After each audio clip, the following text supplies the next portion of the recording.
sipping, I'm sipping, I'm sipping, I'm sipping, I'm sipping, I'm sipping, I'm sipping. Sipping, I'm sipping, I'm sipping, I'm sipping, I'm sipping, I'm sipping, I'm sipping, I'm sipping. This is Sippin' with Sammie. I am Sippin' with Sammie. Sam Malone, Barstool, Rug. If you ain't sipping with Sammie, you ain't sipping right. Get your fucking life together. And I got Saf. I'm in the building. Yo, yo. Yeah, so as of late, this is another update, as usual, of the current climate of our country and what seems to be a lot of the world at this point. A lot of things have changed, just like last week. From week to week, we're getting a lot of developments. We have laws that are being shifted around, legislation being dealt with. We have a lot of police firings, a lot of police resignations and withdrawing themselves from helping the community. We've had Trump just said a whole bunch of bullshit.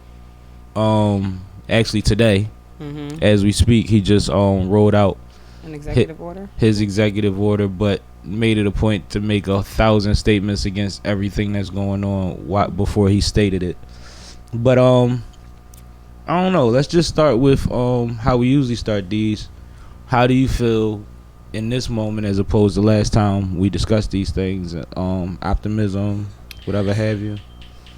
So I'm going to have a mixture of emotions. I was a little more hopeful last week than I am today, unfortunately. Because although, you know, we are constantly in the streets, we constantly protesting and rioting and rallying and uplifting and all the things that we continuously doing. And then we had another incident that was as senseless as George Floyd. And so you think that we have raised, like we were just at a rally yesterday, and they said we got their attention. I don't know anymore if we really got their attention. And how much of their attention? Maybe it's not the full attention. Maybe we got the side eye, like they paying attention a little bit. But I don't know. I'm mixing emotions. I messaged you earlier today. Like I was really balling today. I'm in a mixture of emotions for a lot of things, a lot of reasons. Hence my shirt. You know, it's my brother's rest in peace, Bear day. You know, my brother passed, so I'm just emotional. Then I just saw the footage from George Floyd that I sent to you. I never looked at it. I never saw the footage from the bystander and what they were saying, how long they were saying it. I'm just emotional right now. I'm emotional. Yeah. And we found two brothers that was hanged that they declared suicides, right. And the Atlanta situation that just happened. As far as attention goes, we do have the attention. The problem is, no matter what you do, you get different kinds of attention. True. You know what I mean? We raised hell. We got people that's supporting. We got people that's indifferent. We got people trying to prove us wrong. Right. We got people that would love, or matter of fact, probably look at this as their last opportunity to get one off. Right. You see what I'm saying? Real similar to like all these officers, or I don't even know what to call them because they don't want to be officers, but they still got a badge and they still get a pension. But all these people that are resigning and falling back with no real provocation except that they want to support somebody that violated the rules. It's like I think they trying to get out before they sheet gets checked. Right. Before they held accountable for some stuff that they're attached to, or before they get even deeper. But they're using the disguise or the deflection of, well, I'm supporting my teammate. When it's no reason for you to do that if you are an honest police officer. Right. Because like these guys are going to court for murder and things like that, and they got hundreds of police officers cheering them on when they walk in and out the courtroom, in and out the police station. And it's like, that's a blatant show of what side y'all really on. And it's not law and order as y'all keep claiming. Like, law and order don't mean the same thing to them as it do to the people. Right. I'm looking for something to show you. That's what I'm looking for. So like a lot of times when they say law and order, it sounds simple because it's a damn TV show, and it seems like, okay, you got the police and you got the judicial system, but when it really comes down to it, law and order to them is a police state. Right. And that's the extreme. So they don't understand how they being penalized for what they see as doing their job, which is crazy. I was just looking for something that bothered me. Also, I saw something today. I can't. We get so much information. People send us stuff all the time. Yeah. And I know we have the freedom of speech, right? I know that is a part of the Second Amendment. I understand that. However, at what point is hate acceptable. I understand people can say what they want, but again, we come to the conversation of what you should do. You know what I mean? You got every right to say what you feel. You also had a right to be an idiot. Absolutely. I can't. I mean, it's just exposing a lot of idiots, though. Like, and so people are like freely and openly. Maybe I just have better home training, upbringing, than to expose the hatred that I've seen. Like, it was some people are making. It was some type of product. I don't know if it was a pot holder or something, but it was something out of wood, and basically saying like none of y'all lives matter. Like, they're selling it, and it's crazy. Like. Well, yeah, and that's back to the attention. There's marketing on both sides of these too. The hate groups want to cop up, and they cop up probably quicker than we do sometimes for shit. You see how quick they bail $1 million bailout? They come together for that kind of shit. Like, but yeah, I mean, freedom of speech, heavy, man. It's just heavy. Artistic freedom, and all of that shit. You're a designer, you get but like. The thing about it is you kind of want them to wear the t-shirts and the hats and shit. That way when I swing, I know I'm hitting the right motherfucker. Like, quick story with me, I went to get an inspection yesterday. I go to get the inspection. It's through the person I bought the car from, so it's free. So, you know, that's his guy. He said, go over there, tell him I sent you. Cool, no problem. I go over there. I'm standing there. I'm waiting for another gentleman who had actually bought his car around the same time as me. So we saw each other. Both times. Yeah, so we chopping it. He asked me, how you like yours? I like mine. I threw it on the highway. He real hype. We having a good conversation. And I look over my shoulder and I see a MAGA hat on the desk. So I'm like, he real strong with let you know where you stand at, ain't he? So the gentleman was like, what you mean? I'm like, you ain't see the hat? He like, what? So I literally point at it, like the red one. He like, oh shit. He said, that's crazy. Then he said, you see these motherfuckers in Atlanta? So we start going in. I'm like, you see these dickheads in South Philly trying to protect a fucking Columbus statue? Like, when do you pick your fucking battles? And the Columbus shit was so funny to me because it's literally an episode of The Sopranos. Right. There's literally an entire episode of The Sopranos about these idiots trying to fight the Native Americans, well, as they call them, because I don't even think that's justifiable to call them, because they can't be native to a land that wasn't here. Exactly. But it was an episode of that, and it just really showed how dumb it was, how dumb of an argument it was. Even though it helped you understand how Italians kind of felt about it, it was still like, yeah, but an entire indigenous people. So, like, you know, I feel like I'm a very educated person. I'm smart. I get the gist of it. But why do they feel as though that they need to tell me? Enlighten me. Because in their community, in their society, you know, the hero writes the history books to the winner goes the spoils, all of that shit. So like that is a hero in their community, regardless of how we see it. They see him as one of the biggest names that's done something that comes from their background. To put it plainly, like, so because he was Italian and was in a boat for Spain, and that whole thing was a swindle and a fuck up and all type of shit in between. So they just look at the end picture, like just he has statues and shit, and he's Italian.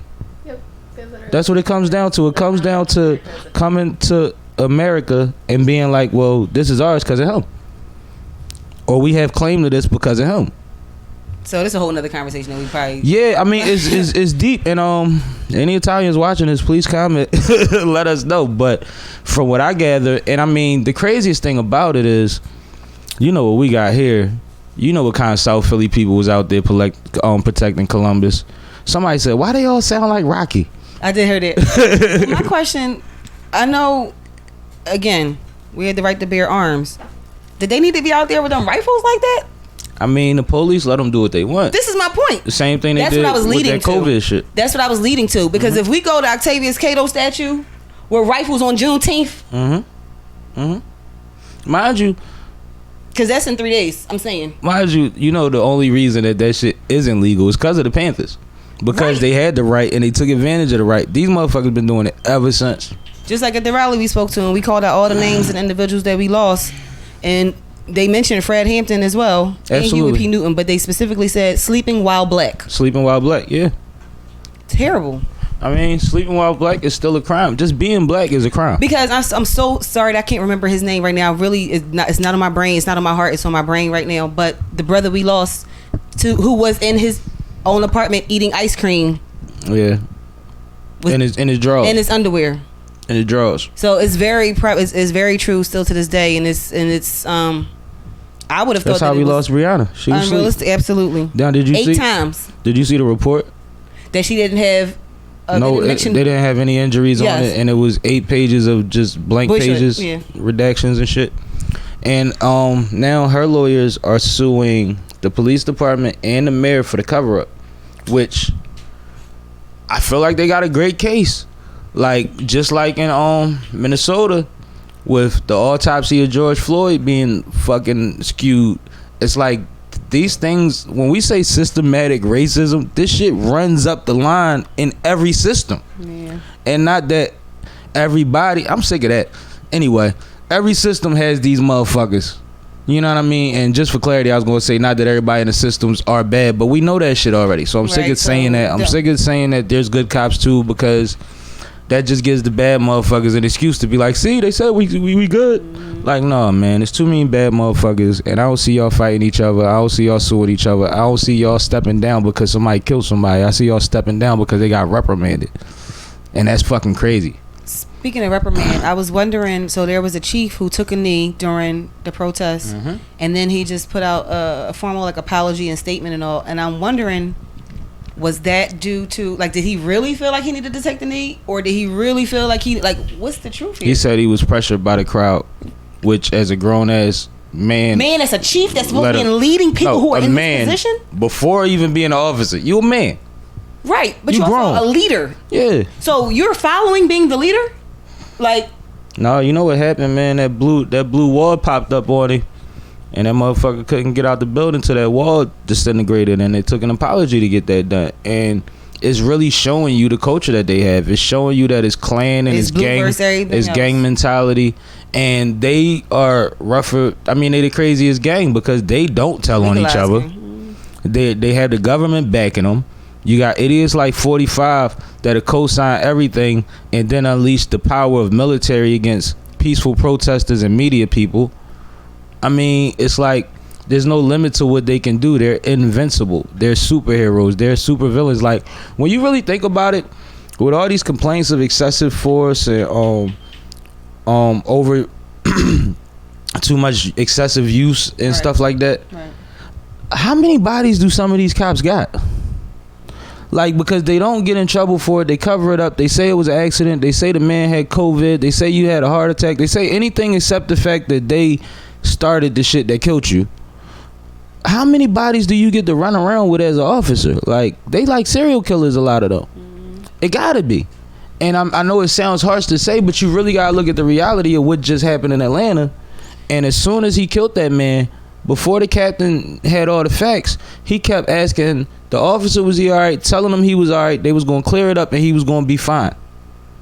Because there's no other way. There's no other way that happens. Like, it doesn't go a different way for them. That's what happens. We figure out our story, and you'll be okay. And I'm watching it. I'm like, but he just shot somebody because he felt like he was losing the fight, and they was gonna get away when he had their ID and their car. So where the fuck is you going? Right. You know who he is. That's what warrants are for. Like real warrants, not that no knock bullshit that they still trying to push. Right. But so you know they always find that one, right? Like they always found, like they found the one when 45 was the black bull with blacks for they always find that one. So I want to say it's a sheriff. I think it's Burke County in Georgia, who's black, and was on CNN today speaking about how he felt as though the officer was justified, even if it was just a taser. He was justified to kill someone. I'm going to tell you something that's scarier that I heard about that situation. 2 weeks ago, when them kids was tased, the justification for firing them was that a taser was a possibly lethal tool and that they could have killed them. So that actually helps the officer's argument in this one where they say he ain't. But where's the deadly force with the taser? Well, see, the thing about the taser shit is, if you ever pay attention to the cops, they always shoot the taser when somebody is sitting in a fucking car or some shit stuck. They shoot it dead at you, them wires come out, it gets you, and it start doing its thing, right? In order for me to run away from you, turn around, shoot at you with a taser and hit you, is damn near impossible. And once I let those wires out, I have to crank it back up to get another shot off. Right. So I'm damn near not a threat at all. At that point. Right. You see what I'm saying? Right, that's what But the argument when it comes like, and that's like the thing we keep saying about the law on the books, whether lethal force was necessary or whether it was acceptable, whether like it's the way that they word it in the law is that if they can give a reason why they felt the need to use it, then they could beat the shit. So in this case, that's leverage for the officer to be like, well, y'all just fired people for this and he just aimed one at me. And but then the thing about it too is we also got to remember where that's at, what week it is, what's going on right now. Like that man cooperated for 20 something minutes. Yes, absolutely. And then said, something ain't feeling right. I gotta get the fuck out of here. Something's not feeling right. And I said it on here, man. And he wasn't wrong. I said it on here. You better off struggling and letting somebody get on your spine for 9 minutes. Like for real, like fuck it. And like I don't really fault him for that, but it's sad because you talking about his daughter's birthday. It's so sad. 27-year-old man, married man, clearly hit him with the yo, can y'all take me home? I'll walk home. I'll walk to my sister's house. Can I just walk to my sister's house? So I also saw Charles Ramsey, our former police chief, on CNN as well. Now he's always on there. He's an analyst, but he even mentioned, there's so many other. He said what it is it's up to the discretion of the officer. Discretion. It's up to the discretion of the officer. Because he also mentioned in his day, we took their keys, told them walk it off, come get your keys tomorrow. He said we write their name on the envelope. Write the name on the envelope. And so people don't. What about? That's when police officers, I believe, were depending on the situation in the place community. But I do believe they were more engaged. I believe they had more community involvement amongst their own. Well, there was different reasons too back then. Like we said, I think on here before, back in the day, you got tax breaks or housing benefits, incentives to live in the neighborhoods that you police. Now, just like anything, robbing motherfuckers. Most of the motherfuckers don't stay right in the middle of where they doing all the action at. Absolutely. You see what I'm saying? Because if you stay in the middle of it, then you still right there to get got. Yep. So maybe cops will have more accountability if they know that I still got to go home in the same neighborhood. Because guess what? Police and firefighters are the only ones that don't have to live in the city as of city employees. They're the only ones. But that's by design. They trying to keep us out of the fire department, period. And the police, they want them to police our neighborhoods from outside of our neighborhoods. That's intentional. But it's ass backwards though. Yeah, it's definitely. And I mean, if you have the community involvement, if you have the police officer that you saw walking past when you were going to school, conducting traffic, whatever it was, you have that involvement. The same one that was at the supermarket, the same one that might have been at your church in masjid. You see him in passing. I just don't want to see him in his blue suit when he in his car looking for me, looking to see what I'm doing. Well, that's the problem with the policing in our community right now.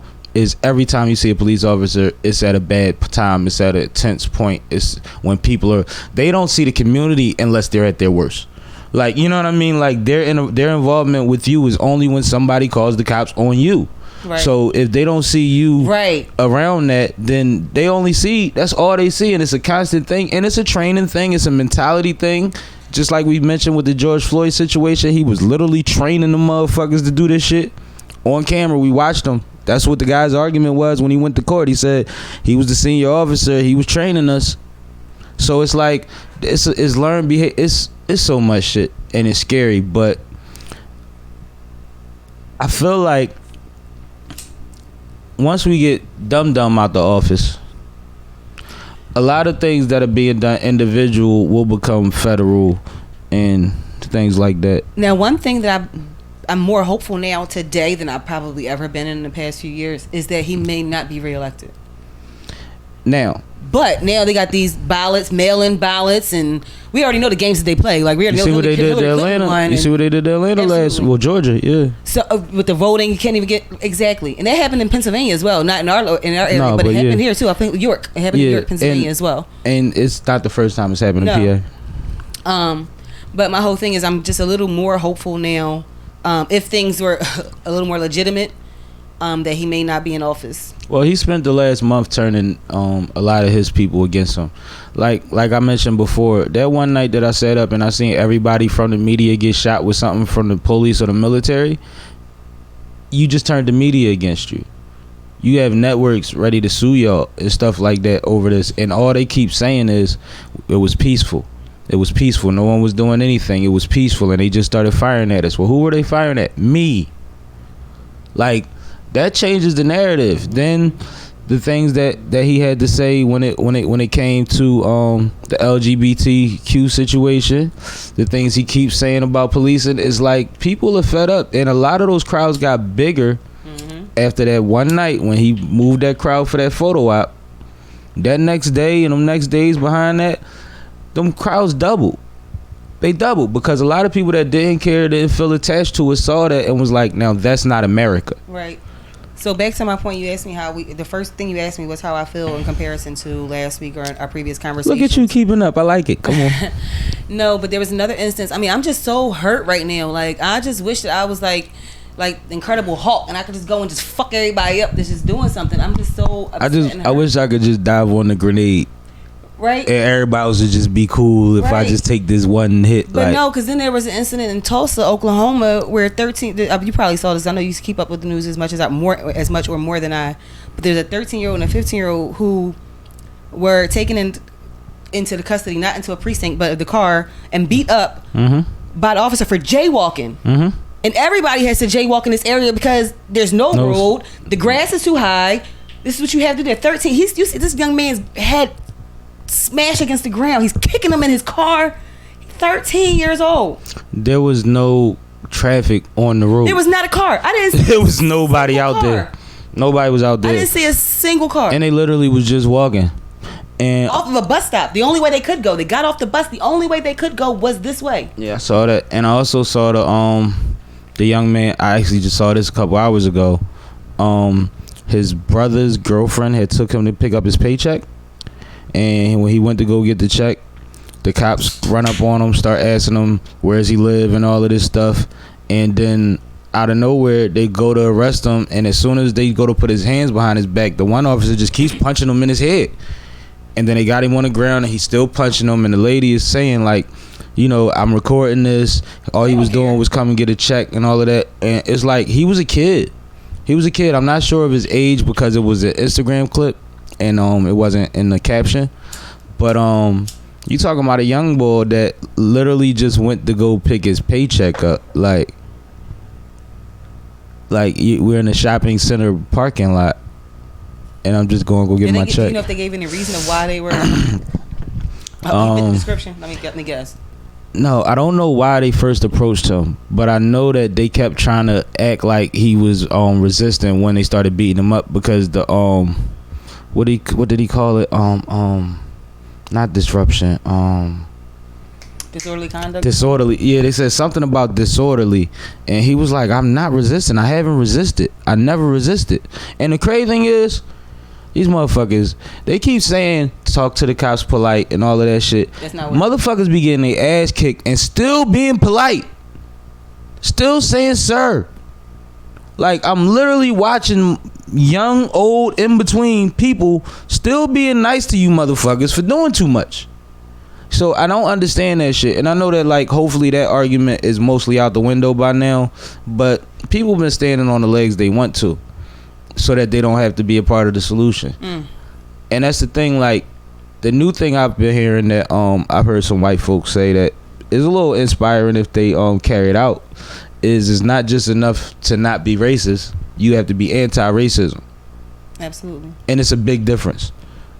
I've seen that. I want to say that I love the neighborhood that I'm in right now. It's very diverse, but you know, it's a suburb. But the support that I've seen, I saw more white people in my neighborhood supporting than black people. Not saying that the black people don't, but I probably pay attention to see someone. I think I might even pay attention a little bit more when you see a white person walking down the street with Black Lives Matters. They have vigils at least 2 to 3 times a week. They have a vigil. You know, it's just I'm empowered by my community because I know that I'm supported as well by not only people that look like me, but others. And I think that's a rarity. I don't think that often happens, or maybe it's happening more these days. I know I didn't see it previously in other neighborhoods that I've been in. But I'm appreciative to know that people that think like me, that may not look like me, are around me. Yeah, that's decent. That definitely makes you feel safer. But what I just thought about was like, what if like, What? you know, it's like a lot of times white people never wanted to admit to privilege and certain things because of white guilt, right? But it's like with anything, after a while you feel guilty enough where you got to do something. Right. Like even if like for some people they feel guilty enough they take their own life or they wild out and do something to somebody else. But at some point the guilt gets to a point where you can't just sit there no fucking more. And Eat you up. I was thinking when you were saying it, well shit, I might got some handouts for you to get it up so they could go to some other places outside of their neighborhood and do some shit. But at the same time it's like I know in their head they're doing something, and I also know in a lot of their heads they don't know what else they can do. I was going to mention it. So it's so interesting because I'm also a part of this app. It's called Nextdoor. I know people might have it in a lot of different neighborhoods, but there was a guy who from my neighborhood said, what can I do to help? I work at the University of Pennsylvania. I'm putting my name and info out there. Whatever I can do, anybody to reach out to me and tell me, what can I do to help? I don't know. What can I do to help? And what did you do? I gave him my On the Scene magazine information. No, yeah, that's a good I told him thing. it's important to be. I just made it. It's important to be in the community. Here's a website that can help you out with some information. On the Scene. That's magazine. it. That's a good thing. That's a good thing. But also might want to follow up with him and shoot him a couple people information. Absolutely. And you know, certain people. Shout out to Aunt Brown. Shout out to him. He gave us a real powerful. Not only does his message powerful, but the poem that he delivered, presented, performed was inspiring. It's literally what you call a piece. Yeah, he gave us a piece. Yeah, that was a piece. I felt it. That was hard. That was heavy. I really felt it. And so what I will say, and I think a lot of people have mentioned during the whole, I guess, raising awareness for the systematic issues that we have and racial inequalities, is that I love to see the youth that are involved. It's beautiful. I love to see the youth that are involved. I feel like a lot of times we used to look up to older people to lead us, but to hear him speak yesterday, he said, because I'm going to be doing this when I'm 25, which means he's not 25 yet. He's a young bull. You know what I'm saying? And the very talented, but not even, in addition to having his head on straight, the vigor, the fire, the understanding that he has, but he knows his place in the struggle, and that's one thing. That's one of my favorite quotes. Always know your place in the struggle. And I actually told that to we was talking about something Friday with me, and knowing is half the battle, ain't it? Right, exactly. And it's like he just understands it and he gets it, and he doesn't just say things. It's not a bunch of captions. He's out here moving. He's on the news all the damn time because he's doing something in the community, and it's dope. Actually, he had hit us up because, like I said, this Salute the Pod said that he appreciates my platforms and all of that, and that he just wanted us to he wanted to know if we could come be a part of it. He didn't ask us to cover it, but we did, so y'all will see that soon. I told him we would, and he appreciated that. But I was glad to see it. The message was a little blurry, but that always happens when people are caping for the sheriff and the police department in the middle of these things. But I was going to get to that as well. It still was solid in a lot of points. And what's the young lady's name? Was it Reezy? Nizzle. Shout out to Nizzle. First of all, her energy is on a beam. Yo. Before she even got into her musical selection, her piece, she commanded the energy of the crowd and her peers very well. Very well. And I was impressed with that. That's something that you can teach. She commanded. But I got to believe that's already in her. Absolutely. So I respected that, and I definitely reached out. I'll be interviewing her very soon, so y'all will see that. That'll be dope. If it's on Fly Day, then I'll try to bring out the Sippin' with Sammie cameras and get a clip so we could throw it on the Sammie joint too. But I was impressed with the youth, like you said. It was funny because, you know, a lot of those kids don't want to get up there and speak, and they was really trying to get them to speak, but the reason they were trying to get them to speak is because they're active and they're doing things.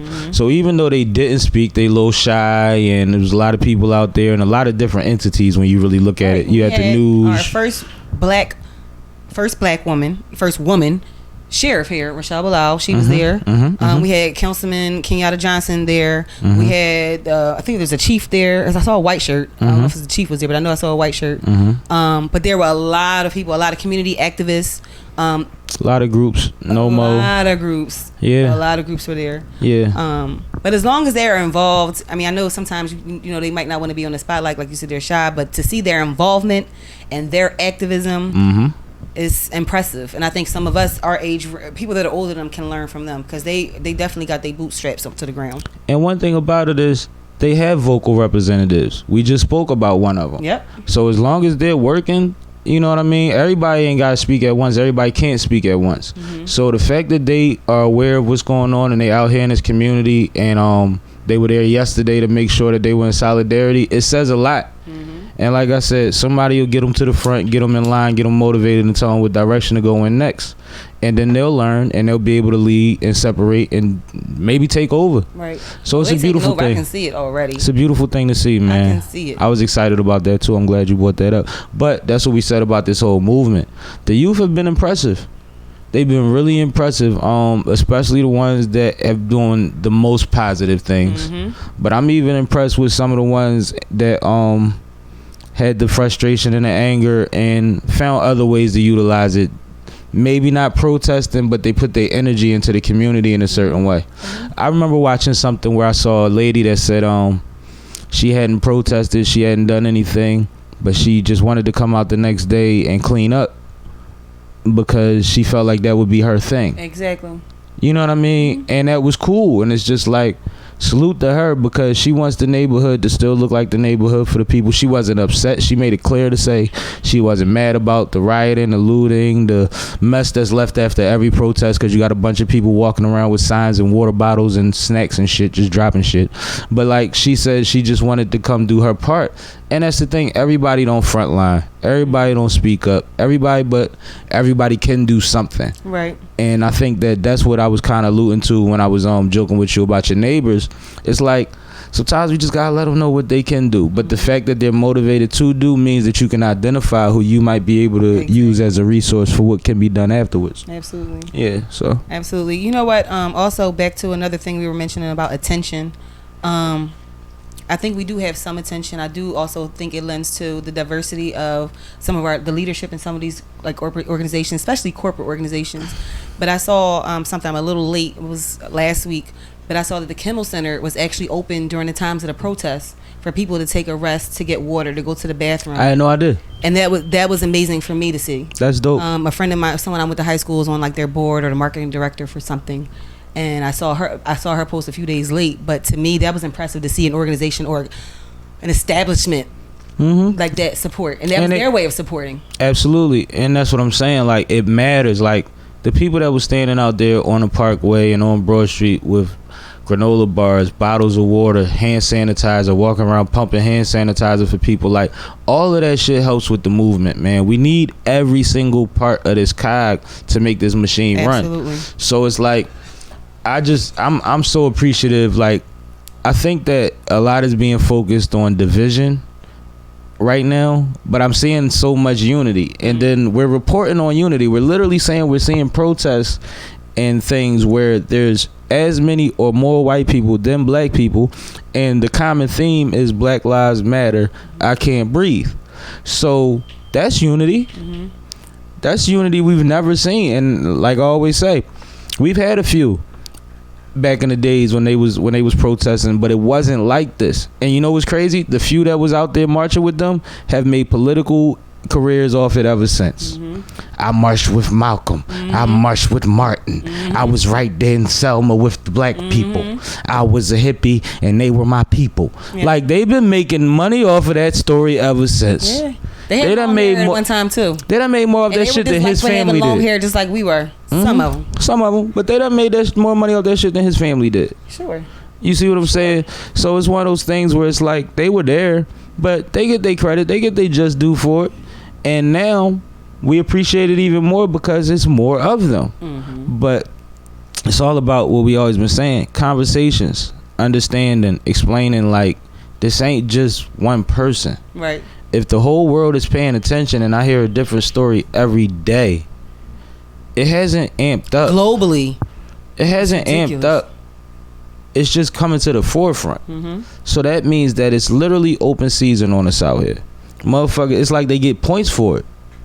It's real weird. It's literally like kill a nigga, get 3 points. So I'm proud of the kids. I'm happy for the people that's coming out that never did this shit before.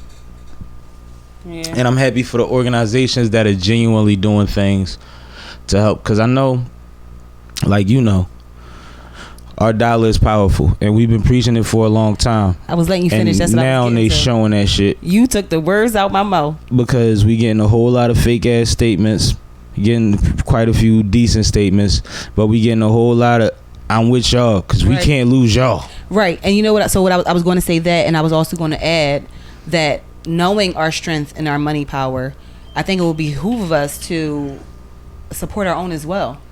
We ain't got no choice. You know why? Burnt all that other shit down. Let's go.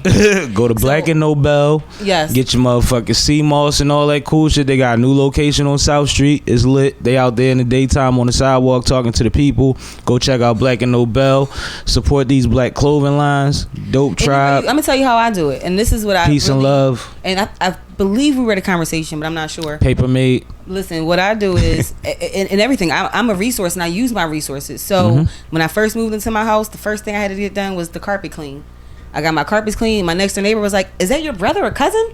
Just because he was black. Guess what? You about to see all my brothers and cousins. So after that, I got my HVAC. My real uncle, he did the work. My mechanic, he's black.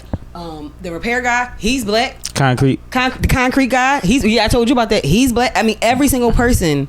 I'm supporting my community in that way, and I feel like I had this. You weren't there. I didn't even tell you about this conversation. I had a conversation over the weekend, and I was explaining the same thing. This is what I'm speaking about everywhere I go. This is what I'm speaking about. Speak it to power. And this one person said, "Well, I wish I could do that, but I had bad experiences." And I looked him right in his eyes, and I said, "Do you think I never had a bad experience?"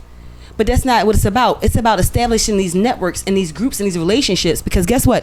He's not going to, if he got the work done that you need, he's not going to give you somebody that fucked his shit up. He's going to give you a reputable person. And that's how we're establishing it. But you can't go off of your experience with one person. You had a bad experience with everybody. You had a bad experience with a woman. You had a bad experience with a black man. But you know what's what's funny? funny? With an Asian person. Like, you can't. You'll see 3.5 stars on the app and go with that. But if I tell you the motherfucker decent, you want to second guess my fucking shit. Right. Like, I can show you the work they did. My point exactly. like the concrete guy. So I got it from my cousin. My husband's cousin. He did our work. My mom got the work. I passed it to a girlfriend. He done got 5 jobs off of us in we 2-3 weeks. Use him too. Y'all about to get the work. This is 6 people in 2 to 3 weeks. No, but it's a real thing and it's a beautiful thing. And like, shout out to Milestones Catering. They reached out to me and they said they wanted to shout out donate a meal to the family of a graduating male senior. And it'll be done within the next couple weeks actually. So I reached out to Kelly. Shout out to Kelly. She started the that's the teacher that started the foundation for the seniors. And she raised so much money for the seniors. I think, right? Yeah, exactly. Yep. And I reached out to her. I told her to recommend somebody, so I should be getting the name of that soon, and we should be making that happen. Shout out to that. So that's so dope. On behalf of the Sippin' with Sammie podcast and all of that. So I'm proud of that. I'm happy to be a part of that. I'm glad she reached out to me so that I could help with that. But that's one of the small, like, all I had to do was reach out to somebody that I know that's doing something. It's about your network, and that's what's so important. But people act like the share button and the like button got $100 attached to it. I swear to God they do. Motherfuckers act like copying and pasting a link will cost them their life. No. And it's like, but if it was Gucci for some shit that you can't even fucking afford, you'd have sent me 5 like the stuff that they shared that's not even real. Get 5 tickets to Disney World and it's not even a real link. Like, but you can't support your folks. It don't make no sense. You want to hit me up all day playing Facebook games and shit. Right. And then what's crazy is, and I don't take it personal, but it's very weird that y'all do this shit. It's motherfuckers demand or beg you to share something, knowing that all I do is post events, flyers, and all type of shit. Right. And they ain't never shared my shit. Right. You need to talk to me, gorgeous. I love it when you say that. You better talk to me, gorgeous. When you say that. Motherfucker be in my DM like, yo, share my joint. Like, huh? Why? Right. Like, why? Right. And then the crazy thing is, what they don't realize is a lot of time I do share people's shit. I just share it in my story. And That's what people told I me. might not necessarily tag you in it, but I put everybody's shit in my story. If I fuck with you, it goes up. That's what everybody told me to do. I need to utilize social media a little more often. So again, don't charge my heart with that. I'm not on it as often, but that's something that this is definitely a useful tool that we all should probably be utilizing in the most positive manner and format that we can. So Absolutely, and that brings me to something I've been thinking about lately. This is the closest I've seen social media to what I thought it was useful for in these last, since this tragedies and stuff been going on. Motherfuckers have stopped with all the bullshit. It's still a lot of them that's doing it, attention seeking and throwing bad jokes around and repeating the same shit they've been saying on there for 8 years. But like, there's a whole lot of information sharing going on now, and there's a whole lot of learning going on now. And that's why I used to get so frustrated on especially Facebook, because it used to be like, y'all go out your way to say some bullshit just so you can get some attention. Well, we could really be on here building. right. But y'all doing monkey see, monkey do shit, Right. which is a term I really hate to use against our people. Right. But it's literally what it seems like when I'm just watching y'all do it because you think it's cute. Cool. Mm-hmm. And it's like, how do we benefit from that? How did you benefit from that? Besides people putting the same 3 emojis under your picture that everybody else put because they think that's what they supposed to do. Do you know what I do? Speaking of that, do you know what I do? Do you know I intentionally go on people's comments and make sure that my comment is not what somebody else said? That's crazy. I swear I don't want to look like what somebody else said. I'm like, I can't say that.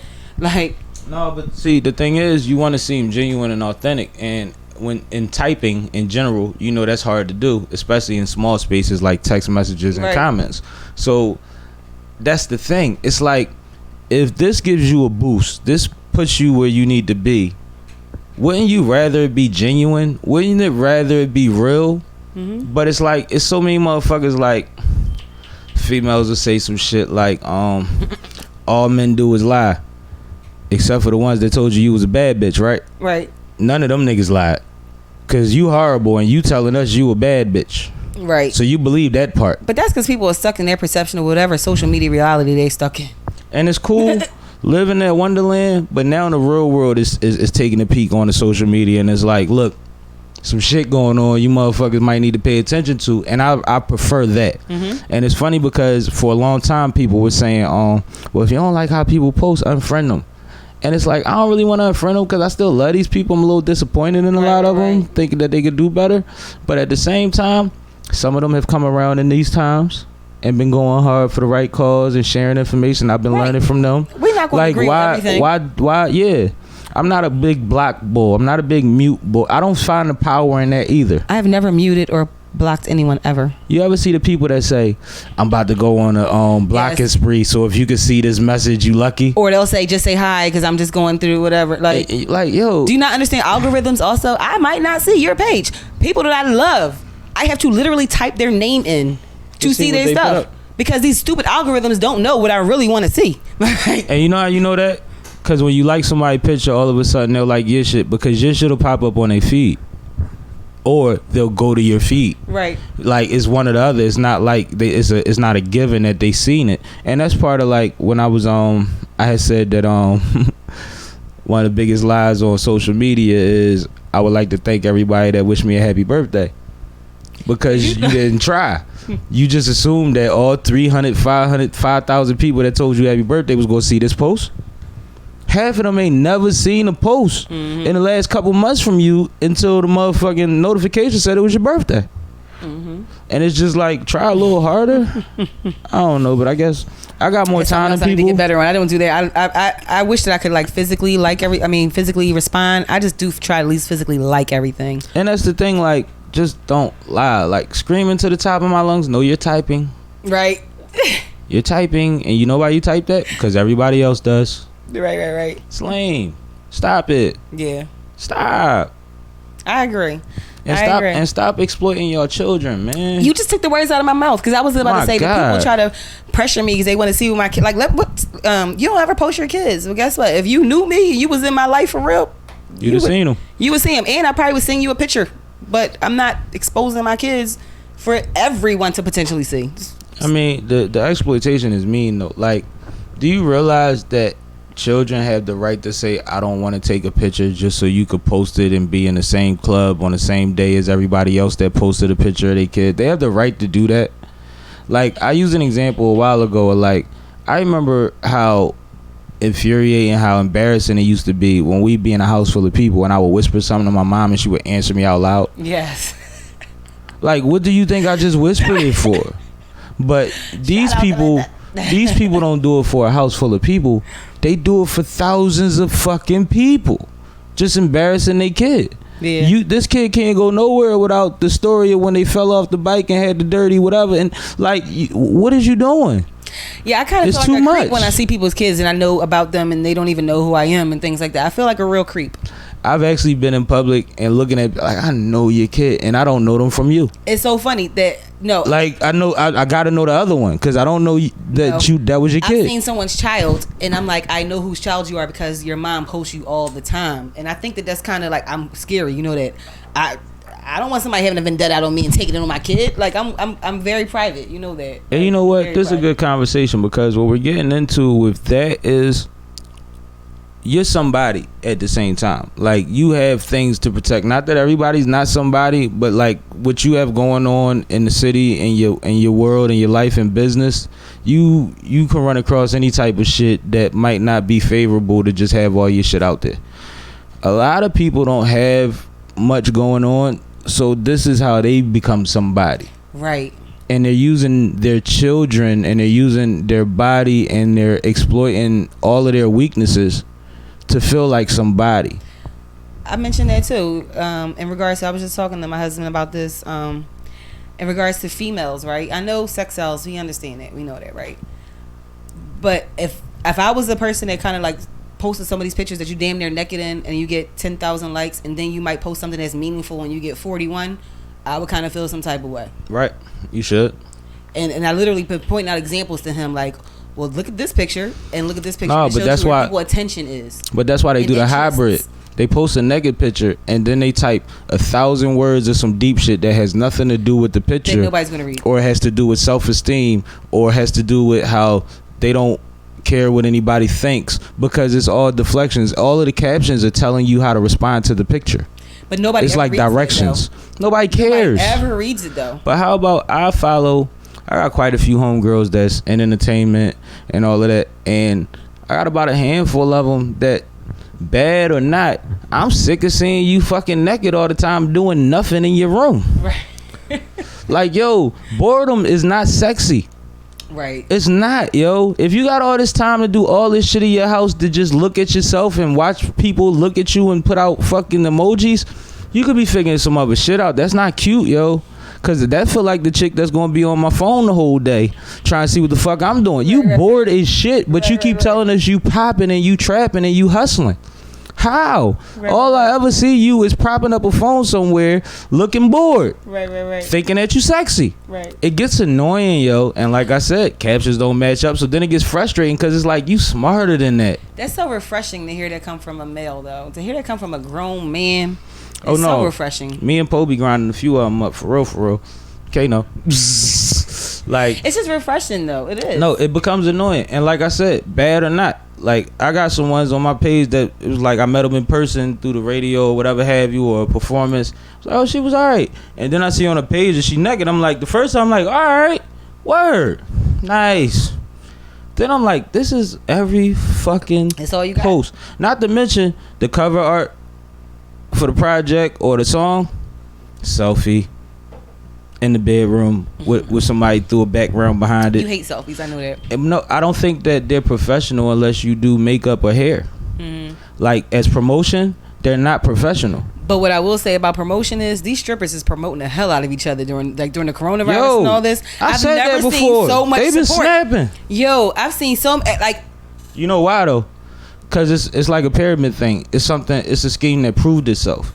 If you get one bitch with 20,000 freaks on her page to post you, you get 500 motherfucking new followers within an hour, then you're going to do the same thing so that the next chicks will post you on their page. I ain't mad so at you it. post 20 of them. I'm not mad at it. And then 15 of them post you back. Then you get this free for all. And then you say, I got an OnlyFans. Right.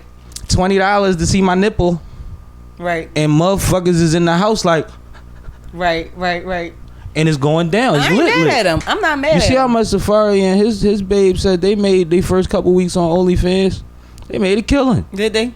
Yeah, about I think what was it, 1.25 or some shit between the two of them. I've been seeing some screenshots of how much they making. No, they making a killing, and it's crazy because one of the hustles. I might give me your OnlyFans. You wasn't there. One of the hustles though in the beginning was like Boosie, when Boosie what's my man name, when they was having quarantine radio, Tory Lanez, when them chicks would get on they joint and start doing their thing, they would throw their cash app up there, and they joint would go crazy. Right. Like I've personally heard people say they talked to their clients that told them like, no, I went on Tory Lanez joint, I got 10 grand. Right. So like I seen it. Then next thing you know, your page lit. I saw it. Your page lit because 3 million people was on his pup, and it's just a trickle down. They've been killing.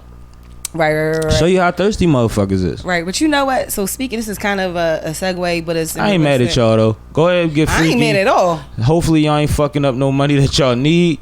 But pay them women bills and do your thing, man. Y'all not doing nothing illegal. I ain't mad at it. You ain't taking nothing. I don't know if I ever mentioned this to you, but I was listening to a couple of his songs today, and I've always liked him, but nobody seems to really rock a ball. Kodak Black. I like Kodak Black. Kodak can rap. Not even that he can rap. For me, no, Kodak literally can write. It's not even about that. For me, I like the messages in his song. Mm-hmm. People don't. I see the positivity in tunnel vision. I gotta stay focused. Then I heard another one. That's my shit. Tunnel vision is the shit. See, I just mentioned that one, but the other one, visualization of whatever. Well, he got a lot of dope songs. No, Kodak, and you know what's crazy? I love his messages, yo. That's what people don't realize. Part of the reason Kodak got so much attention with the bullshit he was doing is because so many people seen like that he had something. It wasn't like he was a one-hit wonder, one of these dumb young boys. People was like, no, he could be one of them ones. Like, he could. But when you look at who you would compare him to, they was kind of always getting in trouble and doing dumb shit too. Right. So it's like, but I like his message, yo. I got so much out of his songs that I was listening to today, like. And not that I didn't listen to him before, but I intently listened to them today for a message. Kevin Gates is a messenger too. He is. He's literally a messenger. He's on some baby prophet shit. He is. On a lot of levels, and it's funny because he lives with his heart. Mm-hmm. Everything is religion and emotion with Kevin Gates. Mm-hmm. So you get that in his music. But I think I mentioned that too because with us being in Philly, these are two names that motherfuckers probably wouldn't expect us to really talk about. Mm-hmm. That I definitely wanted to say. When it comes to making you feel where they going, the motherfuckers is good at that shit, man. It's a skill set. I don't give a fuck if you think Kodak can speak English or not. It's music. It's music. I'm telling you, the messages I got from that brother, I'm trying to tell you, like, yo, I'm about to write him a letter. Like, no, that's dope though. It's really inspired. Like, I really got the messages. When he was like, yo, that song, what did I just say it was called? Testimony. Mm-hmm. Is dope. I don't know if you ever heard it, but I heard Testimony. That joint is dope. Like, did you see, speaking of messages, the letter, it was a couple things that Lauren London put out recently. One was when she spoke on how much she loves, that's what it was. It's Lauren and it's Kobe wife. So Lauren put out a thing about how she loves running into people that tell her like Nipsey changed their life. Like, and it was funny because last year, not long after Nipsey died, I was at my man's house warming. He had the pool and all that.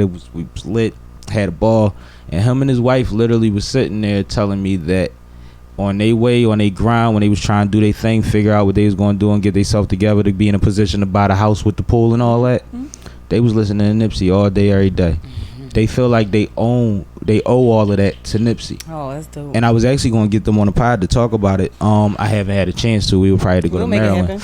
But it was just dope to hear, and it was the first thing I thought of when Lauren said it, because I'm like, he from Jersey, they live in Maryland. Like, I know it's a billion motherfuckers from between here and there that, you know what I mean, got something from it, and that's a dope way. Like, that's all you could wish for. I aspire. How many times have I told you I aspire to do that? I aspire to be a walking resource. I aspire to touch people and help them in any kind of way that I can. But what Kobe's wife said was that she had to block the fan pages from her Instagram because though she appreciates the love, it's hard going down your news feed and all you see is pictures of Kobe and Gigi, your whole news feed, from a loving place. But at some point she wants to go on her phone for a release and to see something else other than what she's probably staring at in the house all day.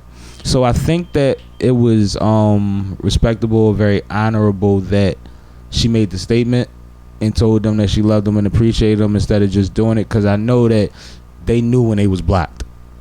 You see what I'm saying? If you a Kobe fan page, you know soon as his wife blocked you, you was like, I don't see anything this morning.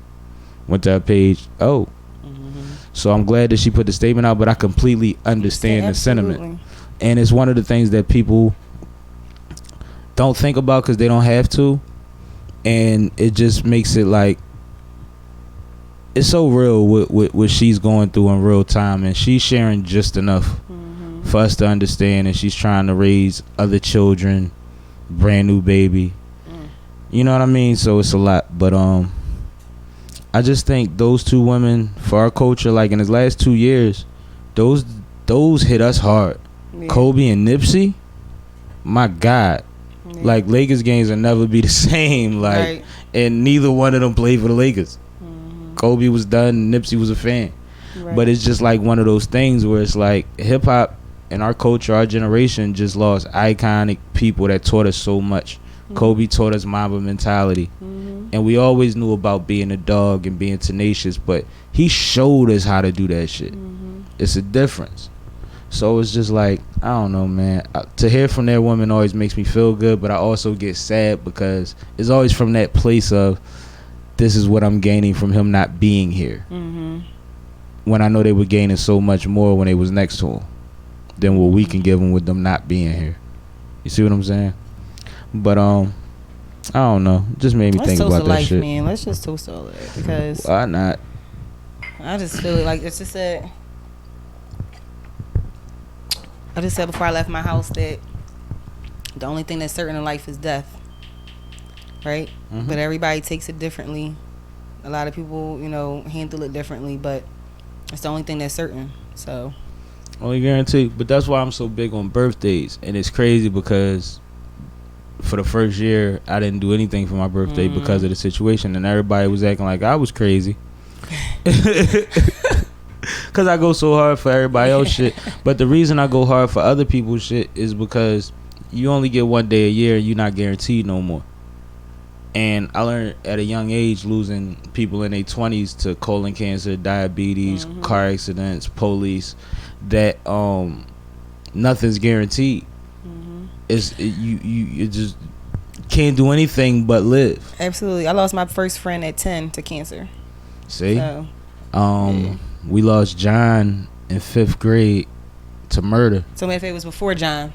Yeah, that was it was before John when Leah died. Yes, but just dealing with it is what I'm saying. Just understanding it. A lot of people say that I'm harsh, or a lot of people say that I don't show emotion when it comes to that. But I'm embracing the fact that that's the only thing that's certain, and you got to give people the roses while they're here, and do what you can do. I've been getting a lot of flack for not being emotional. Rest in peace to Fresh, my youngin'. Oh, Fresh. I was at Fresh funeral, and this was probably the first funeral that I cried at in 30. And I walked outside to get some air. My man came out, and he smoking a black, and he talking to me. And he like, see, that's what I'm saying. That's how you know who really fuck with him. Everybody else ain't out here crying. And I'm like, whoa, be careful, yo. Right. Don't gauge nobody's sorrow based on how you handle it, because they might have cried every day until the funeral. They might not cry till after 2 months from now, and it hit them hard, and we don't know what they gonna have to go through to get back on track. Like, you don't ever gauge anybody by how you handle it, because I know I've been to a bunch of funerals feeling like the world was on my shoulders, and I didn't cry, but it was just something about Fresh everybody handles it differently, that though. had me on it. And it was like, I know what it was, but we're not gonna get into that right now. It was like, I felt like he was one of mine, like, and then to see a young man buried in a dickie because, I mean, in a tracksuit because he lived in a tracksuit, it's like that just shows you how young he is. You see what I'm saying? And that was eating away at me, because that's how it started for me. Like I said, with John, it always started with young men and having to just figure out like why. But you trying to take me there today? I told you I've been emotional all day. Today is my brother's born day, so I just been emotional. Happy birthday, all Bear! Day. One more time brother. for the one more time. To my brother. To my brother. You gotta finish it. Who he think he's talking to? Boss Hog. That was G shit. All I like right, it. you I already like know. it. I like it. I'm with it. I'm with it. I'm with it. But no, Yeah. I never answered my own question because I'm sure you wanted my perspective. I was about to get. You don't know me. Get out of here. No, I just know. You know what's funny? Shout out to everybody that hit me up last week to tell me how good our chemistry is. Shout out. We had the OGs tuned in last week. I got my aunt watched, my mom watched, all type of. Yeah, we had the 60. I know we had folks telling us on Sunday that they watch every episode, and I didn't even know. Yeah, that was wild. That was wild, and it's appreciated. But as far as how I feel at this time, is that the question? Yes. I'm still kind of in the same place I was last week because I've known that the That makes push. sense. I knew the pushback was coming. I know that the people that don't understand or don't want to understand or don't want to change, don't want to lose power, were going to assert themselves and show where they stood, especially for their people. You see what I'm saying?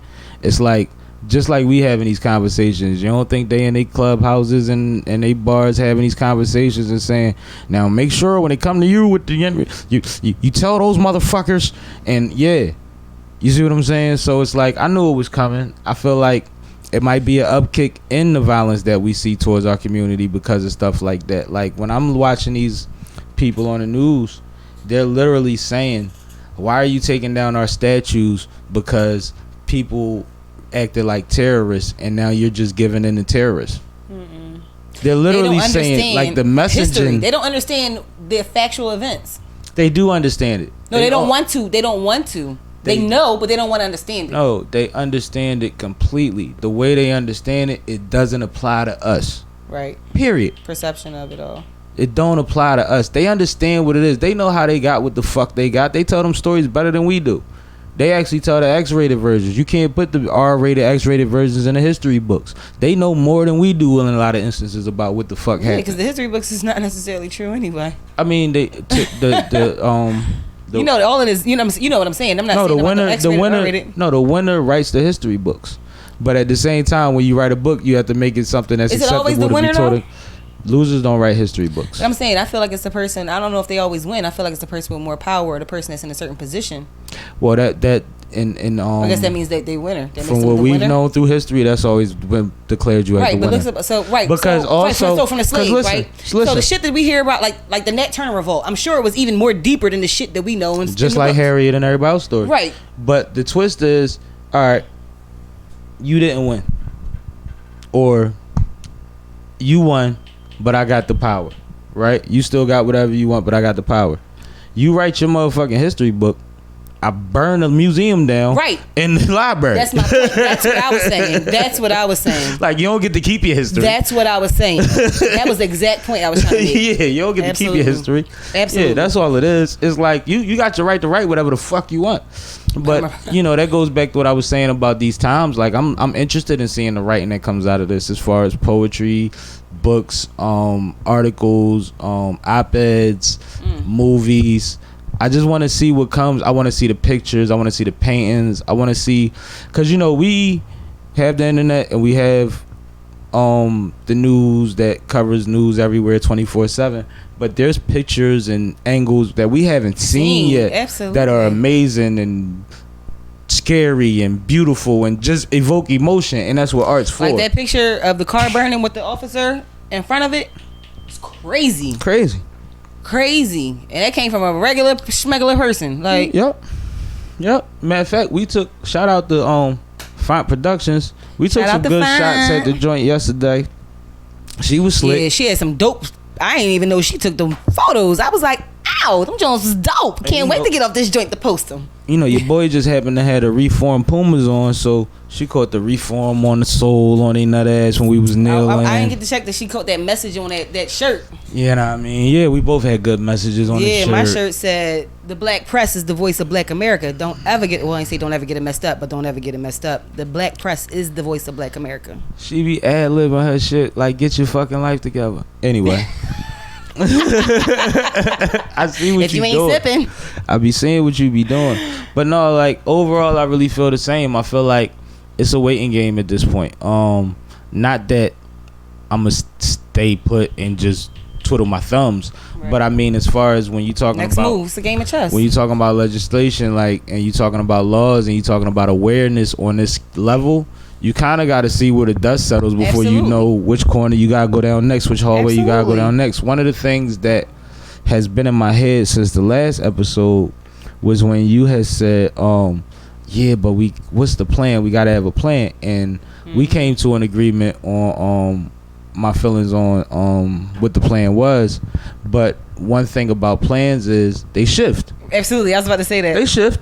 So now we're at a point where it's like, if you say that a motherfucker can't have certain things to be able to terrorize people, that's 2-3 things off the list. The list is 40 bullet points. So now we figure out, well, based on that, that'll make it easier to get this. That'll make it where if that's true, we have to get this, because if not, then why does that make sense? And then we might get 5 more. And it's going to be a fucking process. But we've made a lot of immediate progress in a short amount of time, more than this country has ever seen in that allotted amount of time, out of necessity. And the necessity was caused by all factors that were involved, from, like I said before, the looters and rioters, the protesters, the people in business, the people that work in these companies that are holding their jobs accountable and their co-workers accountable, the social media people that are sharing the information of these bigots, getting them fired. And then you motherfuckers got to stop saying y'all not racist after y'all get caught being blatantly racist. It's just fucking stupid. It's evident. It's fucking stupid. But and y'all husbands got to stop coming out and apologizing for y'all too, because he's just gonna lose his job too. What's an example of that? When the lady was in the gas station and she told the lady to go back to wherever the fuck she told her, and then she put her hand on her and the lady smacked her in her face. Her husband came out the next day, a couple days later, and said that she has a condition, a mental condition that she hasn't been diagnosed for yet. Yeah, it's racism. Right. But she's not racist, and she didn't mean any of that. But and we have black friends. she terrorized these people the whole time they was in the store. They weren't doing anything to her, and she just trying to kick them out of somebody else's store. It looked like a market, but it's and she went to spit on him. No, she grabbed her. She grabbed it's a her. whole nother incident. Yeah, she went to grab her. I think like here. Pardon me. And the girl like immediately smacked mine. Reflex. And it was beautiful. It was beautiful. And the guy that was taping it sounded like a white guy. He was like, "No, you deserve that. You deserve that." Like, he was the whole time he kept telling her she was doing too much, and when she got hit and tried to act shocked, like, you deserve that. But then her husband came out, and then you got the other guy that was in I think he said he's from San Francisco or outside of San Francisco, and he was stenciling Black Lives Matter in front of his own house, which also had a Black Lives Matter flag in the window prominently too, red, black, and green flag. And the white lady walked up and told him that what he was doing was illegal. Okay, Karen. And that she was calling the cops. He told her, "Please call the cops. I live here." Like the bird watcher. Please call them. I'll be here. He said the crazy thing is you don't even know if I live in this neighborhood or not. She said, "Yes, I do. I know you don't." Like something to that effect. He was in front of his house putting chalk on his wall. You know you gotta get permits to build the walls in front of you. Like, that's your wall. Like, that ain't the sidewalk. And I could have put chalk on the sidewalk. 2 rainstorms, you wouldn't see it no more. What are we talking about? And then her husband spoke up, but she was the owner of a cosmetic line, LaFace. Oh wow.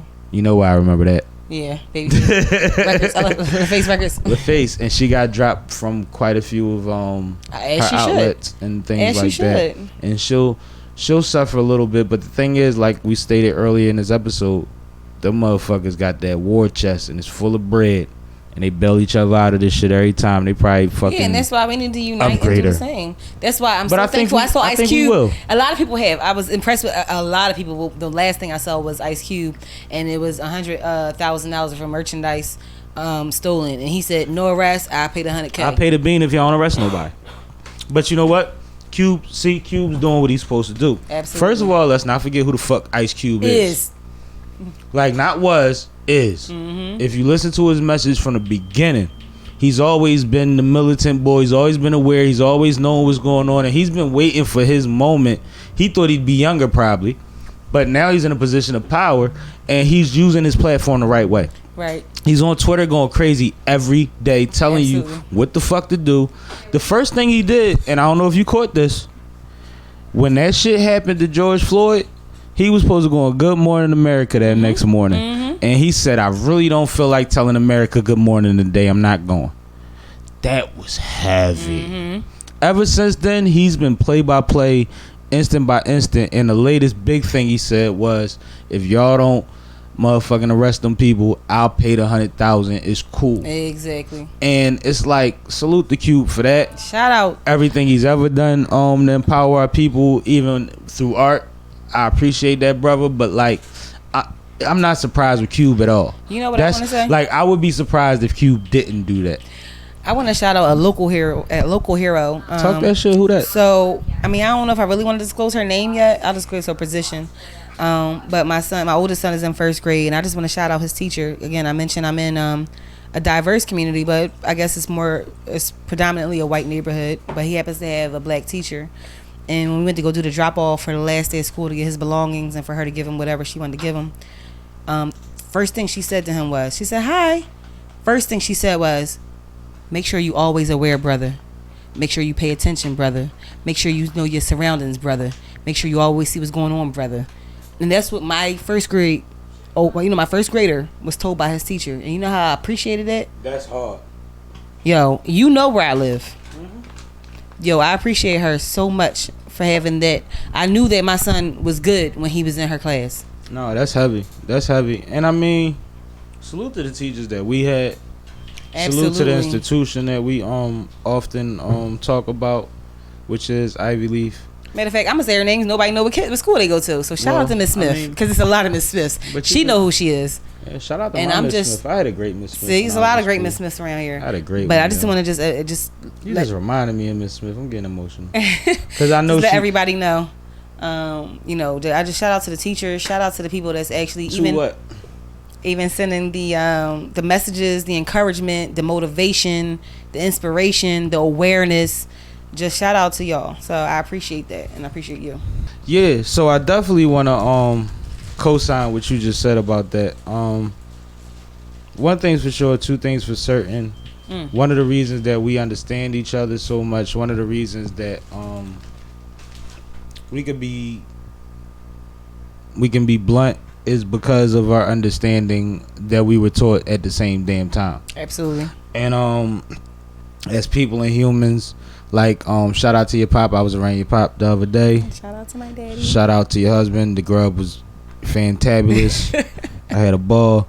But like, just talking about like the legacies we come from and what we learned in house, it was reinforced by the institution that we had to go to for a long time. Like, we was in that school longer than we were in any other school. Absolutely. You see what I'm saying? Yep. I did pre-kindergarten at 8th. You said that. You did. I came in second, so I was still there 6 years. 6 I was there years. longer than any other school I would have been Any in. other school you went to. So like, we owe them a lot, and we appreciate the community that was built from that. Absolutely. That a lot of our network comes from that. Salute to Shay too. Shout out to Shay. She's calling and texting me now. Shout out. Yeah, but shout out to our whole community. I want to say that Ivy Leaf, the Greens, our parents, they instilled so many values in us that have enabled us to be the contributors that we are, in every facet. So I just appreciate that. I like how you put that, the contributors that we are, because that's all we are. Like, no, like, you know, people joke, and a lot of it is out of love, and they want you to feel good, and they like, yo, you this, you that, and the third.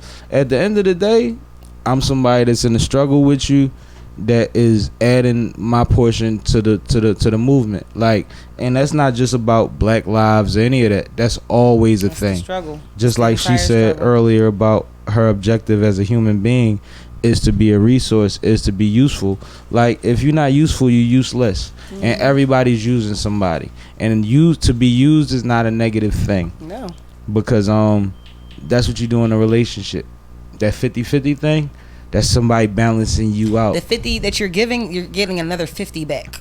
And can I say something about that real quick? Let's go. when people say it's supposed to be 50-50, a lot of the times I realize that they feel like I'm supposed to give the same 50 that you give. No, if we give the same 50 as each other, we stuck at 50. Right. But we're supposed to compliment each other. So my 50 and your 50 is supposed to make 100. Exactly. My 50 and 50 not supposed to make 50. If we got the same, it's the same 50. It's the same 50. It's like I love how we think, yo. We be always on the same wave. No, but it's some real shit. It's just like you're married, you have a household. You know that you have certain hours. He has certain hours. You have family that contribute certain things to your situation, and everybody's part helps the thing go. But if you start telling people, well, you need to do my part, then they can't do their part the way that they do their part, because they trying to learn a whole nother part that you really already had. And you just not appreciating the fact that their part may be just as significant. Absolutely. Or we might need to find a different balance. But the pressure shouldn't be there. It should be family shit worked on the way that you do it, because we are an ongoing machine. Without gas, without oil, without air, this car don't run. But everybody ain't gonna be all three. Right. So that's why you get companions, and that's why you elevate your children. Sure, and that's why you have networks. Absolutely. You know, just extending it beyond family. I think that it's important to note the company that you keep. Word. There's something else I've been saying a lot recently. Like, I don't necessarily, like, you only as strong as your weakest link. I don't want to be the big fish in the pond. Like, I want to be able to have like-minded individuals with me that are doing the same things that I'm doing, or better, or, you know, whatever. I just want to make sure that I'm just not the biggest fish in the pond that we all eating. Because if I'm the only one eating, everybody else hungry. Ain't no fun at the top by your lonesome neither. It's not. And like, at the end of the day, when I'll speak for myself, when I was doing some less desirable things, Like how you put that. it wasn't never just about me. Right. Because one thing I know for sure, two things I know for certain, is that I can get enough for me. Right. So once I get enough for me, I'm trying to figure it out for the folk. Like, but you know what I think? So say figure it out for the folk. Because what I was about to say was, most people, like, I was blessed to have the best of both worlds, to be honest. But I feel like the people who do the less than desirable things are doing it for a reason. Nobody's going out there to steal because they want to steal. Nobody's going out there to hustle because they want to hustle. It's for a reason. It's for their family. It's for their own stomach. It's growling. They can't eat. It's for their kids. You know what I'm saying? shit's stressful. It's stressful. I understand that. So I really believe in human nature. Nobody goes out to do that for no reason at all. I just believe that. Like, your back is up against the wall. Whatever it is, you trying to get what you don't have. Bottom line. And if your mentality isn't to look for the nearest exit, then you in it for the wrong shit, especially nowadays. But I've been blessed on all sides. You know what I mean? I didn't have to do anything that I necessarily really regret. There's certain things I'm not comfortable with. Like, I value my people too much for certain things to exchange hands from me.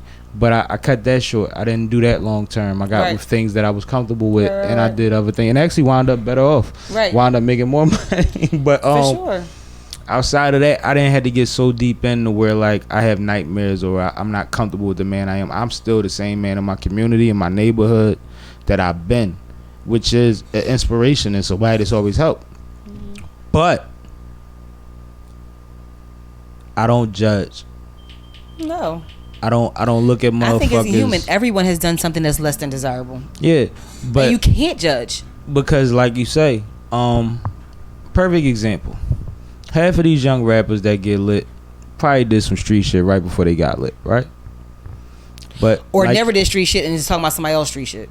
All right, and even in that situation, they probably come from a position of where they're behind the 8 ball and they're around people that are behind the 8 ball. For sure. So they use this whatever less desirable method or energy to create a movement, which is music. Right? As soon as he gets on, if he popping a little bit, 6 people get jobs. Absolutely. If he popping, 20 people get jobs. 50 people get jobs. Even if it lasts 3 years, you'll put an A&R in position that never knew he was an A&R to be an A&R forever. You'll put an executive producer in position that never knew. You put a producer in position. You put a whoever. You see what I'm saying? You'll put somebody merch wise somewhere they wouldn't have been. Like, you'll really like But open that's so up important. opportunities. It's so important for us to understand that we have that power. Mm-hmm. We have that power. I don't think a lot of people understand it because we've seen it so backwards for so long that we didn't know that we had it within us. Yeah, that most of these ideas you could be a Fortune 500 situation we could be, without and a lot building. of the things that not only the institutions, but a lot of the inventions and things that we live on from day to day were from not only us, but just from one person. I'm not even saying it's from a black person. Most of them are, but besides that, it's from one individual, and they had their own idea and they had their own mission. Which is a bigger point. I like that.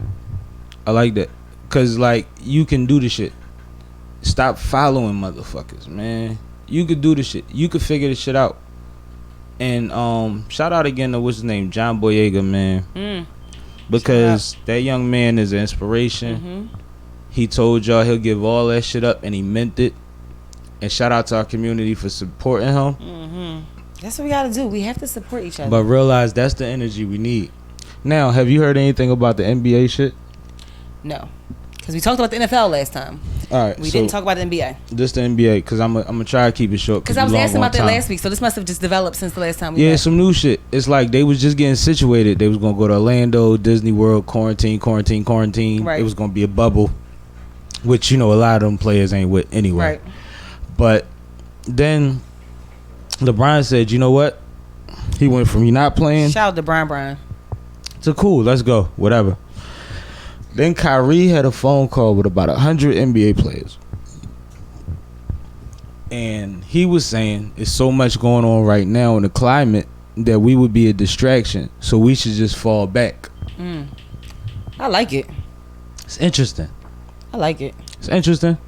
Now, the NBA, for one, has the best president in any fucking sport, right?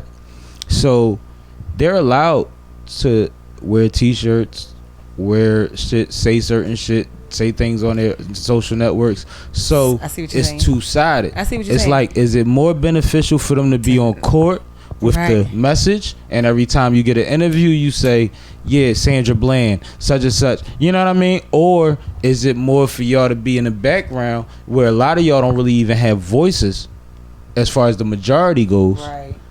And does that make a bigger point? And then even if that's the point that you want to make in the way you want to carry it, just out of solidarity with Steven Jackson, which is a former NBA player who's best friends with George Floyd, twins with George Floyd. But like, what's the end game? Like, is there a plan? Like, are there demands? Is it like tell the NBA owners? Because it comes from the fact that none of the owners are speaking up from any of these teams. Mark Cuban is. No, you got about 2 in some sports and 3 in other sports. Right. I was very out of 30 teams in the NBA. Yeah, no, but I was just, I didn't think that I was going to hear what he said from him. Well, Mark Cuban is actually he's always been on the side of progress and things like that. He spoke out against the shit that happened with the Clippers owner back in the day. He was disgusted with it. Yeah, Donald Sterling. He was real big on that.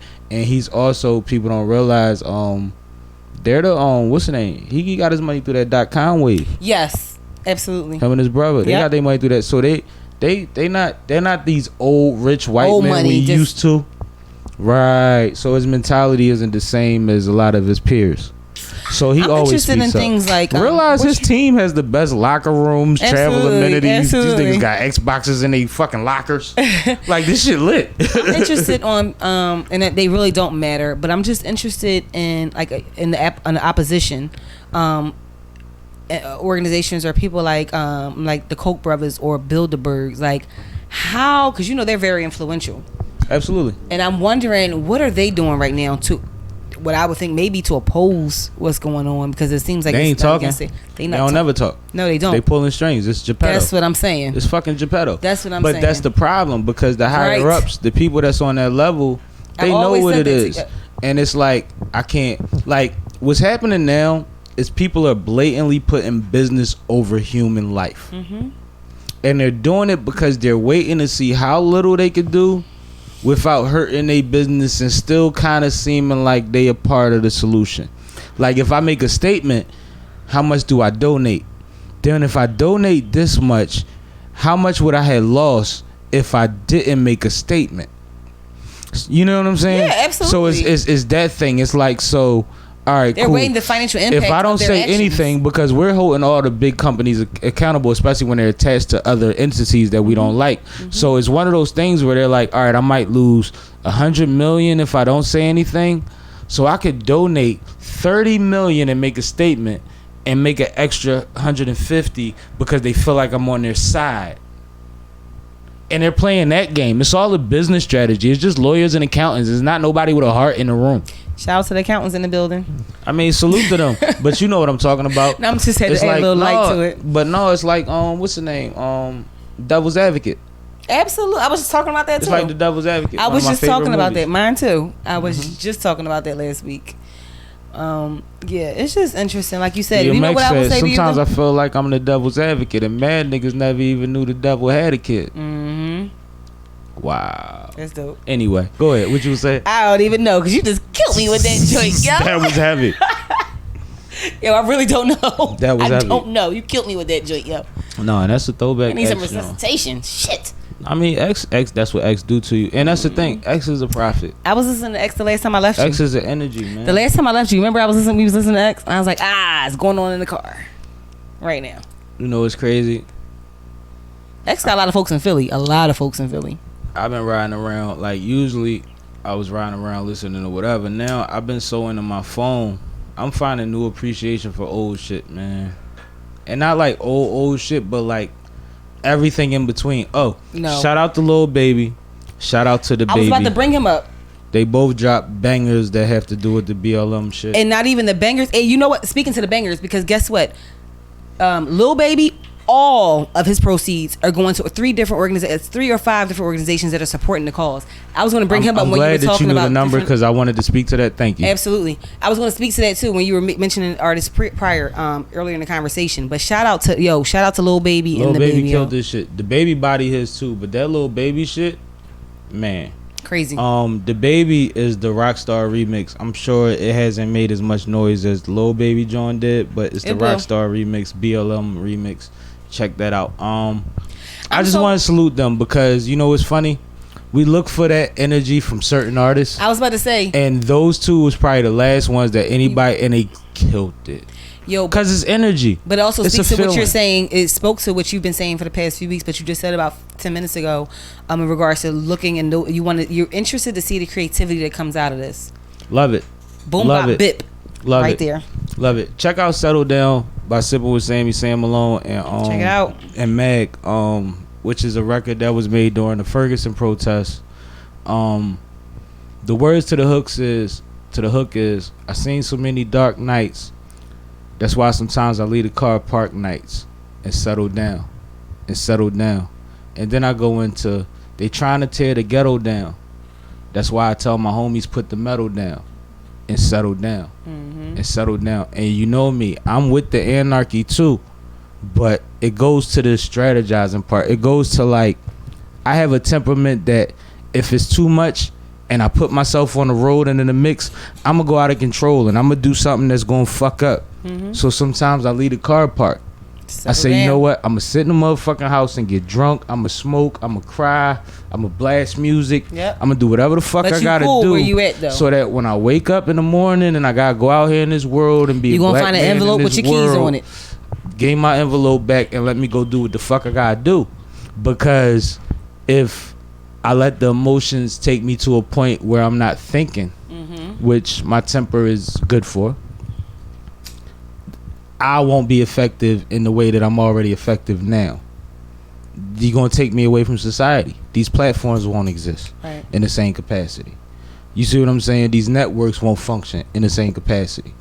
I'm used to being the hood yellow pages on all things. You want TV, you want that, you want car, you want... Motherfuckers called my phone before there was the social media and the internet and the Craigslist and all of that. So, like, taking me out of my community hurts me for more reasons than people understand. It hurts you and it hurts your network. Exactly. It's like... And your network is your net worth, as they all say, right? And I want to come home and the shit booming, but I know that even if they get it popping, it won't boom the way it could have if I was there. Absolutely. You see what I'm saying? Absolutely. So sometimes you gotta fucking settle down. And shout out to Kill for the production on that and the opportunity. He actually has another challenge now for artists. He put some more beats out to deal with this situation. I think I'm gonna touch something else. But as you should. I think the message applies now. I did it for Ferguson, and during the Baltimore riots, because he's in Maryland, he said I just wanted to go out there and play it on a loudspeaker. He said I felt like that's what they needed to hear, and now we're back here again, and all I've been thinking for the last couple weeks is settle down. So if y'all been hearing settle down at the end of all these episodes, that's why. That was my protest record from the Ferguson situation. That's But dope, bro. it's always going to apply. That's dope. And I don't care how people feel about how I express it, but just know that I know that the people that understand me get it, and that's how they needed to hear it. For sure. You see what I'm saying? But if they trying to tear That the line ghetto already down, hit me. Put the metal down and settle down. Like, yo, if that ain't the realest. if they trying to, and you know, it's funny because one of the worst things I hate. But I told you before I liked that joint a long time ago. But I hate when people do the, well, if Black Lives Matter, what's up with black on black crime? Like, listen, I completely understand that we don't need to kill each other. I completely understand that shit is some bullshit. But I also understand that a lot more motherfuckers would be locked up for that shit if cops was focused on what the fuck they need to be focused on, Right. instead of just harassing and also motherfuckers. just understand that shit was implemented for hundreds and hundreds of years. We don't want to How kill each about other. black on black crime is not a real thing?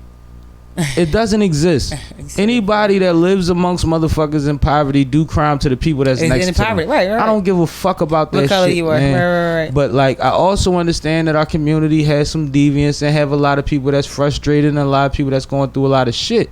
And that's why I said in that part that you was talking about, they're trying to tear the ghetto down.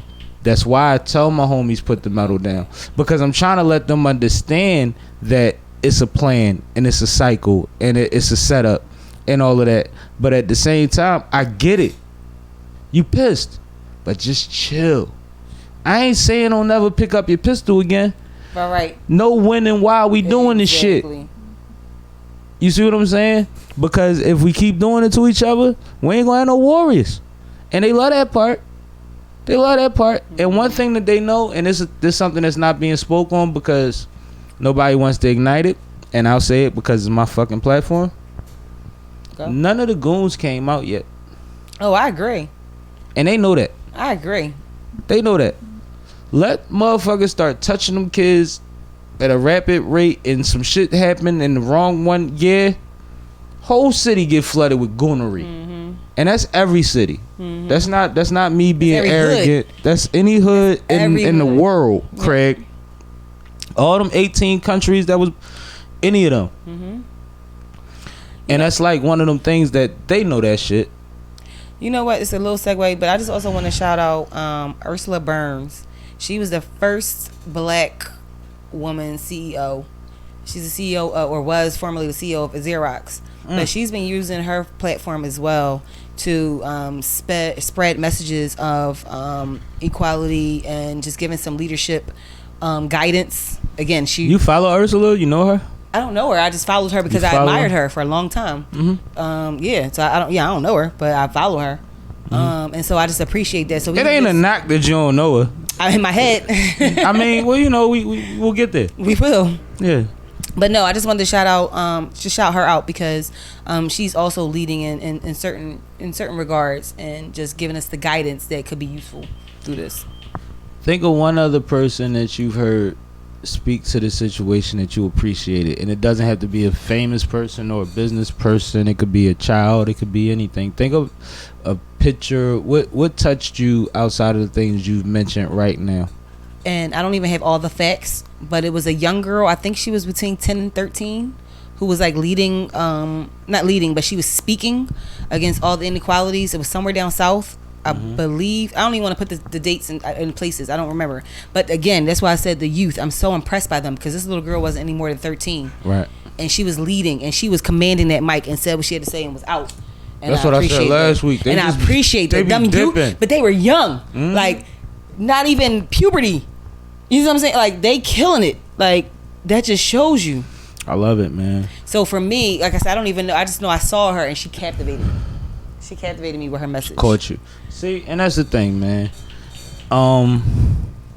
This is a young lady. She has limited experience as far as life goes. I'm sure she's had her own struggles. But to she get has to that experience point. coming in those neighborhoods But every day. She she knows who she is. She knows what Absolutely. she wants, and she's jumping out there and doing her part. And I think the theme of this episode, if we could pick one, would just be to do your part, man. Do your part. And like, don't just do what you think you could do. Do more. We kneeled yesterday for 8 minutes 46 seconds. I got a bad will. I swear to God, I willed myself through that part because I didn't want to be the one that sat down in the time period where this man got tortured. Like, I can't imagine how that happened. I was in tears sitting there as I knelt for 8 minutes and 46 seconds. I thought my can't knees. imagine. I thought my knee was bleeding. I had to readjust myself and all that shit to get like I did too. pressure off My my knee ain't as leg. bad as yours. So I it was can't just imagine like how any person can do that for that length of time. on a person. It's like it's not even a comfortable position to be in, period. But I think that's one of the biggest and strongest things about doing 8 minutes and 46 seconds on your knee.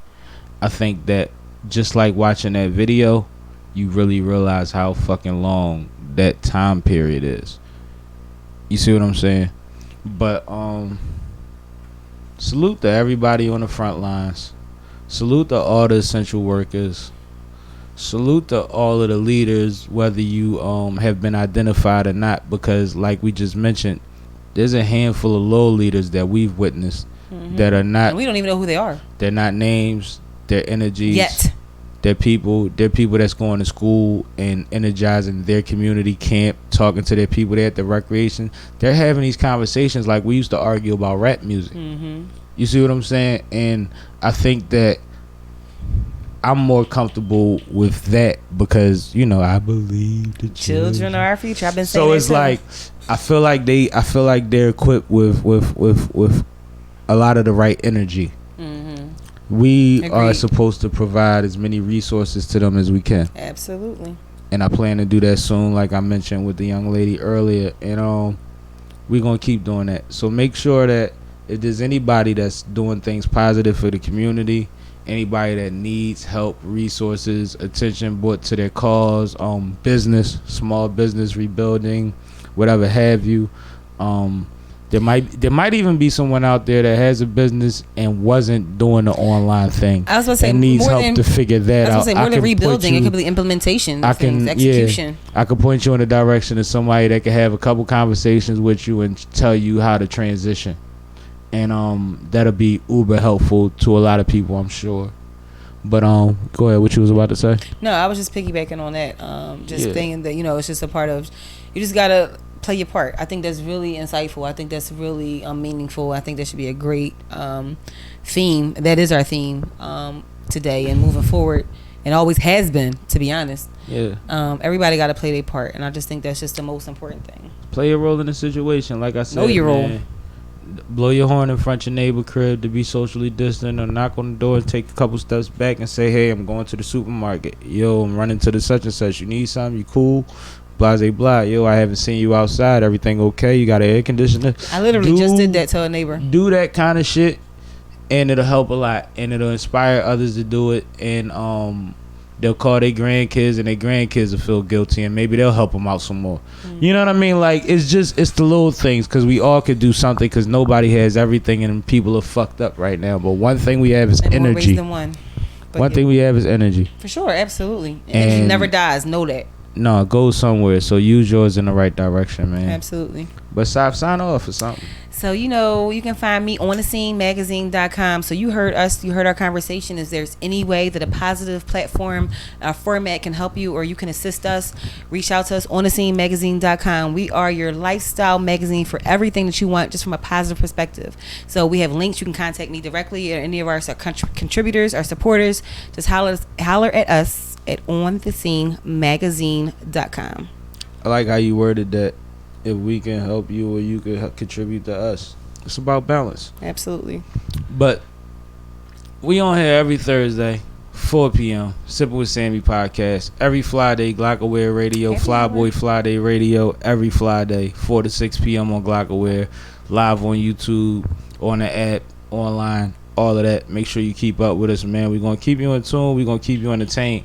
But this has been another episode of Sippin' with Sammie. I am Sippin' with Sammie, Sam Malone, Barstool, Rug. If you ain't sippin' with Sammie, you ain't sippin' right. Get your fucking life together. And I appreciate y'all for tuning in, man. Like, comment, subscribe, share, tell a friend that we here again.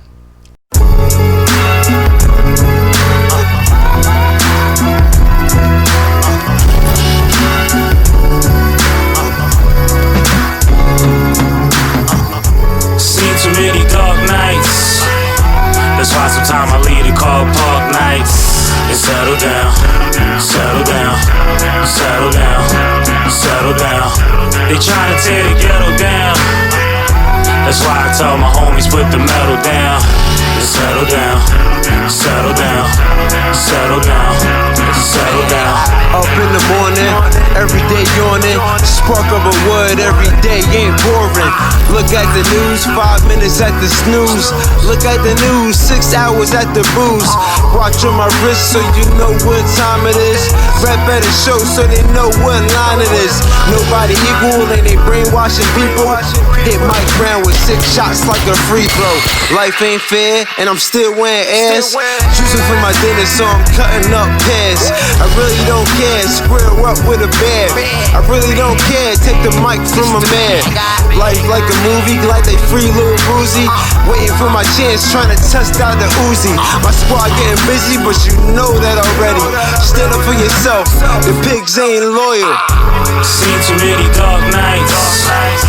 That's why sometimes I leave the car park nights and settle down, settle down, settle down, settle down. They tryna tear the ghetto down. That's why I tell my homies put the metal down. Settle down, settle down, settle down, settle down. Laying on the pillow, eyes wide open. Tired as hell, but can't shake my emotions. Meds don't work, need something more potent. Cause stress keeps interrupting my smoking. They say we hopeless, I know better. Say we deserve less than pets and I know better. I show better, nah bruh, I ain't perfect. Never did nobody harm who ain't deserve it. The time put in these verses seem my only outlet. And I ain't found my way out yet. So I toss, turn on the news. Country on their way to war for other dudes. Same in the streets, in other news. Homie killed the homie from his crew. Streets say he had it coming. Gotta figure out something. I'm getting too numb and I ain't running. Seen too many dark nights. That's why sometimes I leave the car park nights and settle down, settle down, settle down, settle down. They tryna tear the ghetto down. That's why I tell my homies put the metal down and settle down, settle down.